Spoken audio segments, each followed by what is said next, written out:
All right. Um, what a night. What a night. What a journey. I just can't tell you how proud I am of our team, our staff. I mean, just incredible resolve, relentless pursuit to get back here and to try to find a way to win. Just awesome, man. I'm just happy to get a win in Arizona. I mean, I got my butt kicked in 1990, and obviously we came up short last night, so it's nice to finally win one in Arizona. Just really, really proud of our team. I'm so proud and happy for our seniors. Those guys got their 48th win tonight, and just, I mean, just an incredible group to work with every day. So proud of them. I mean, back-to-back ACC titles and CFPs and now national championship appearances. It's just it's a special moment. It's a special time to be a Tiger, but these guys have earned it. They've been working for a long time to be ready for these type of moments and opportunities, and they dominated the moment tonight. That's what it's about. They exhausted and dominated the moment that was in front of them, and just really, really proud of them. Offensively, really, it was just a great team effort. We made a few mistakes in the first half, but we really controlled the game from start to finish. I think that's the most yards they've given up all year. And we had 470, and anytime we can have the type of balance that we had, a 200-plus run and pass, I mean, we're a hard team to handle. Especially when you got the best player in the country and Deshaun Watson making decisions out there for you. Just an unbelievable game. Artavis Scott became the leading receiver in the history of Clemson tonight. Wayne Gallman, C.J. Fuller, Ray, Dion, Mike Williams, they just Renfro. They all made big plays in critical times. So just really hats off to those guys. Our special teams, outside of the one kick return, was tremendous. A big difference in the game tonight. Was creating field position. We kept them backed up for most of the night. Teasdall was awesome. That's his best game of his career. And he had a 67-yard punt, which is the longest since 1940. Banks McFadden. It's unbelievable. We got buildings named after Banks McFadden, and that's a long time. But he really set the tempo from a coverage standpoint and field position standpoint. Especially with the type of defense we were playing. So really proud of our punt team and Andy. And then, defensively, really indescribable. And we really played. They only had 7 first downs the entire game. That's the season low for them. They had 200-something yards. That's a credit to our staff and great preparation, guys buying in, extra film time. Guys just getting their tails prepared to go play and then winning the matchups. We were dominant up front. We had 11 tackles for loss. We had several sacks. Carlos Watkins, Clelin, Ferrell, those guys were awesome. And outside of a couple of plays, we had a couple of really boneheaded plays on the back end. We really played a clean game. And the thing that I'm most proud of, and it was something we really talked about, was, we knew that eventually they would get in the red zone. But let's play great red zone defense. And, we played great red zone defense. We got a turnover. We had a couple interceptions in the end zone, but we got stops on downs. Just really, when we were in the red zone, we were at our best. And that was awesome to see tonight. So just really proud of those guys. Tremendous job. Van Smith and Cordray with the interceptions. Christian came up with the fumble. But just a dominant performance all the way around. And, just really happy for them. Listen, that's a tough night for Ohio State. But, you can't let one game define your season. Ohio State is an incredible team. They got a lot of young players. Coach Meyer will be the first one to tell you. They're a great football team, but tonight was just our night. Our guys were prepared. They were ready. They seized the moment. They capitalized on the momentum. And, they just didn't really have an answer. But Ohio State you don't make it to the Final Four without being a great team. But So, it's a tough night for them, but, I don't have any doubt they'll probably be right back here next year with the type of talent and coaching staff that they have. And also, I just would think the Fiesta Bowl folks, what a great week. I'm really glad we had a chance to experience some time out here. Last year when we came, it was just, we were in and out. Don't even really remember it. But this year was awesome. We got a chance to really be a part of the festivities. And, for our young players to get a chance to go and experience what they got to experience and see this part of the country and stay at a place like the Plaza. I mean, it was just awesome. Great hospitality everywhere we went and just a great experience. And I know a lot of work goes into that. There's a lot of logistics. So I'm just thankful to all those people for working their tails off to give us a good experience and allowing us to focus on what we need to focus on. Because they really did a great job, everything from the police escorts to the administrative people that got us where we needed to be. So just a great experience. Happy New Year to everybody. We're going to ring in the New Year tonight. And quick turnaround.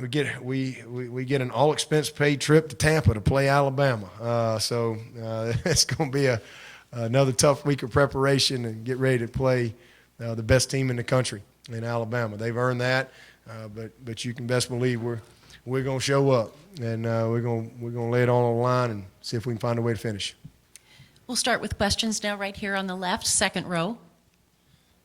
Ted Miller at ESPN.com. Dabo, what's after seeing your team play its best game of the year, what's different about this team compared to last year as you prepare for the national championship game? Well, the leadership. Not that last year's was bad, but the leadership this year has just been unbelievable. I mean, literally from day one, from the first meeting that I had with them when I got off the road in January, and we had our first team meeting and new group of seniors, and these guys have been amazing.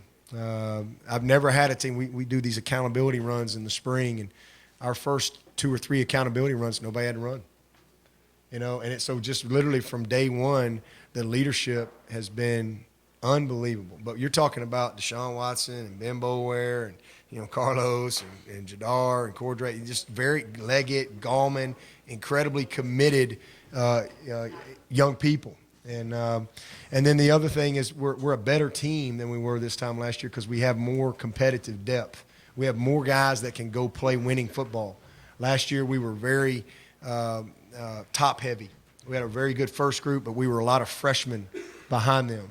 And now we're just more experienced, more guys that can go play and play good, functional, winning football. So that's the biggest difference. And then I think, they had the opportunity to draw on last year's experience. I think all of those things have been factors. First row here on the right. Coach Trevor Groves, CUTigers.com. You said last January that it would not be another 34 years before Clemson would get to another national championship. You had almost your whole offense back, but we're replacing a lot on defense. How confident were you even going back to that night that you'd be able to get back to the national championship this quickly? And also, was there a part of you that was hoping for another shot at Alabama, or were you pretty much hoping for either team? I just wanted to have an opportunity to go. Whoever gets there, gets there. I think that's the way it ought to be. I mean, again, Alabama's been the standard.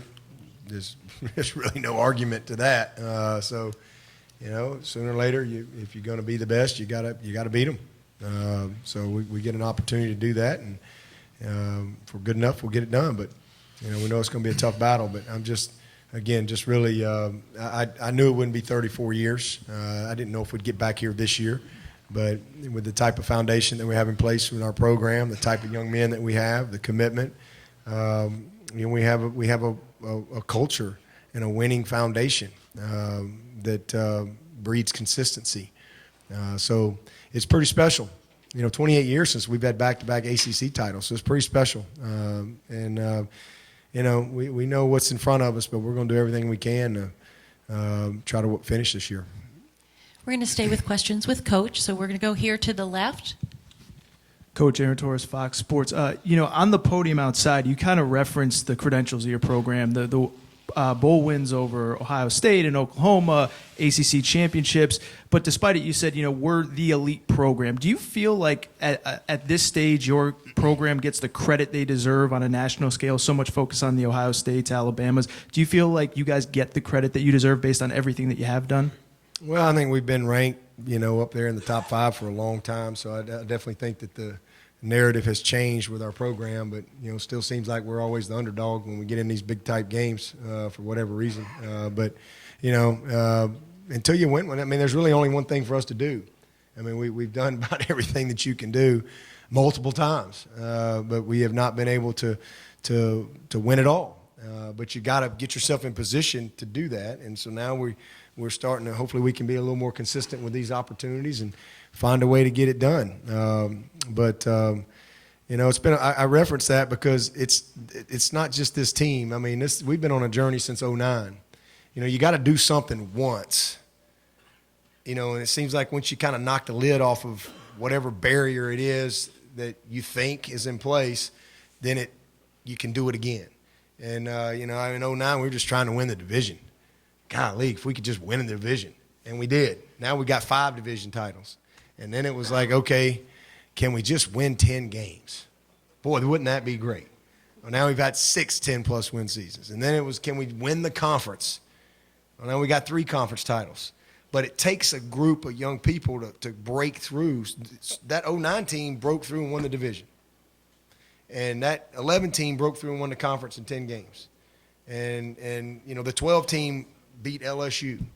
The 13 team won the BCS, beat Ohio State. Every team has its own thing and own responsibility. And that was kind of a message to these guys is, their responsibility is a little bit bigger, but it's all based on what's happened before them. Because C.J. Spiller can't come back and play. Boy, he would if he could, and I'd like that. But he can't. But it's a combination of all those guys that we're benefiting today in 2016 because of a group of young people and the commitment that they made in '09 and 10 and 11 and 12 to help us build this foundation. Because it's not like we were, at the top of the world. We had a lot of work to do, and it's just fun for me to share that with all of those guys that have come through our program and our coaches and everybody. It's because it's been a special journey, and we're all benefiting from that foundation. Front row on the left. Can we talk to players? Not yet. We're going to stay with Coach. Dabo, you talked all week about Deshaun's poise, and what a great example, shaking off the first interceptions. Ohio State fans outnumbering your fans and kind of getting on him. I guess you weren't surprised that he bounced back calmly and methodically after that. They were getting on him? I was getting on him too. No, he listen, Mike fell down on a corner route.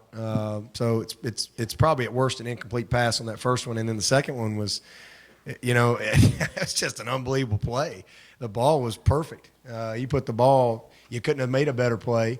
But that guy just kind of outcompeted Renfro for the ball right there, and give him credit. He made a great competitive play. And, as wideouts, we've got to battle and protect our quarterback in that regard. But, yeah, it's how you respond. And that's who he is. That's his DNA. That's what he's always done. He just comes back, and then I think not long after that threw a laser to Mike Williams on the bang 8 not long after that interception. So that's why he's the best player in the country. He's a winner. He's 31-3, and he's hard to beat. Hard to beat because he just handles everything with such great poise. We will now open the questions for the players. So we're going to go to the right here in the very back. Yeah, I got a question for Dabo, actually. Defensively, how were we able to hold Ohio State in check? Did you expect to not even allow them to score at all? No. We didn't really have any illusions that they wouldn't score a point. We just wanted to have one more than them. But great preparation. Coach V and our staff, nobody works harder at preparing. But then our guys and how they bought into it. Listen, Ben Boulware and Kendall and those guys up front, the leadership of Carlos, Christian Wilkins, Jadar, Cordray. These guys are great leaders, and they're fully committed to being the best they can be. And they were highly motivated and excited to go play the game.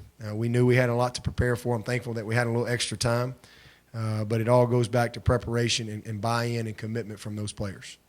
All right, thank you very much for your time, Coach. Thank you. And now we'll open it up for players. We'll start here, front row on the left. Hey, Deshaun. Go ahead. Thanks, Coach. Appreciate it. Two quick things. One, Nick Saban said in the fall that you were the toughest quarterback he has encountered since Cam Newton. I was curious if you feel like that guy. And second, there's been so much talk about the leadership that this senior group has demonstrated. I just wondered, as somebody who's obviously pretty central to that, what is that about to you? I mean, what do you see that as the nature of? For the first question, appreciate it, Nick Saban, for the compliment and the comment. I just try to play my best and win games. And, my job is to make good decisions, whenever adversity hits, make sure all my guys is poised and calm, and make sure that, I'm poised and calm, because they go the way I go. If I'm on the sideline frustrated or down, then they're going to be down. So I always keep a smile on my face and keep my poise and composure, and just go back out there and play football. It's bound to make mistakes. You're bound to make mistakes. We're all human beings, and so sometimes bad luck just come your way. And then secondly, the leadership just been awesome, coming from all the seniors and guys that's been there, done that, and with a lot of experience. Coaching up and teaching up the young guys, making sure they're doing the right things and doing it the Clemson way, and making sure that everyone is prepared, for Saturdays to play their best game. Staying here on the left. Deshaun, following up on what you just said, there was so much talk about the Ohio State secondary and the pick sixes. You say you try to keep a smile on your face, but does it make you gun shy at all when you get those 2 early picks with that kind of defense? Not at all. I'm a quarterback, so if I throw a pick or I make a mistake, I'm not going to shy away and not just going to throw it. I'm going to take my chances, take my shots, and I feel like bigger the risk, the bigger the reward. So. You just gotta, I have guts and have that, that trust in my arm and my receivers. So, I just try to do that. And like Coach Swinney said, Mike Williams slipped on that one. Number 8 made a good play. And then on the other one, we've been practicing that all week. And number 24 and Renfro were both there. And 24, he wanted it more and he grabbed it. So it could have went either way. But at the same time, I just go out there and play ball and don't worry about mistakes. The great ones make mistakes too. We're going to go on the right on the riser. Hey, Deshaun, John Lyon with WYFF News 4 Greenville. Coach just said a couple of times you're the best player in the country, and I'm not disputing that. But did you play tonight with kind of a chip on your shoulders with the Heisman voting? And all the Heisman stuff wasn't on my mind. Regardless if I would have won it or not, I was still going to play hard and play, Clemson football and try to be the best I can be. Lamar deserved the Heisman. That's who won it. That's who got it. So, salute to him and, best of luck to his, career and future. But, I just try to, my main focus is getting a W here and moving on to the next one. And that's what we got. And, now my main focus is on Alabama. Far right, first row. Deshaun, you're known for being even-keeled, but you had a celebration after every touchdown that you scored. You had the shush to the crowd, the bow and arrow, the opposite of raise the roof. Could you explain, were those spontaneous or what was behind those? Just having fun. That's why we play football, just to have fun. And, it's hard to score touchdowns, especially against, a great defense like that who don't really give up a lot of points. It's tough to score. So whenever you get in the end zone, you try to do a little bit, not too much that the ref is going to penalize you. But, the shush just keeping it down. They were, the fans was talking a lot. And then, the bow and arrow was a good pass. So, I always do that. And then the LeBron thing, that's, the LeBron thing. I'm a huge LeBron fan. And so I know he likes Ohio State. And, I grew up watching LeBron and things like that. So, I had to do it. So. Front row on the aisle on the right. Clelin, Trevor Grove, CUTigers.com. Can you just share your emotions and what you were feeling, what it means to you to be named defensive MVP, and also, how hard it was to follow in the footsteps of guys like Shaq Lawson and Kevin Dodd and having to go through the redshirt process and everything? I mean, first I just want to give thanks to God, man. You know, I would say coming off of last year redshirt, and I really got in touch with my spiritual side, and that's another hats off to Coach Swinney because he does open that door for us to get in touch with our spiritual side, and that's one thing that I really did. But look at it from a football standpoint. I mean, yeah, it's kind of crazy. You know, last year I was a part of the team, but I wasn't playing. And to see them, you know, get those guys like Shaq and Kevin Dye, who I look up to as big brothers, you know, having their opportunity and taking advantage of it last year. And then this year, with me coming in and being a starter and, you know, playing against the Ohio State, you know what I'm saying? It's kind of crazy that I got to come out here and perform at a high level. So, yeah, it's just kind of a great feeling, definitely. Our last question will be here on the left. Ted Miller, ESPN.com. Deshaun, did you follow Alabama a lot this year? Just kind of keeping up, reading about them, keeping up, and give us kind of a preliminary scouting report on the team that you're going to be playing for the championship. I honestly couldn't tell you. You know, I would just focus on Clemson. You know, I haven't been watching film on them because we've been focusing on the next opponent. So, if you ask me, you know, at the Nets media thing in Tampa, then I can give you some answers. But honestly, I can't answer that. Thank you, players, and thank you, media. That concludes our Clemson press conference.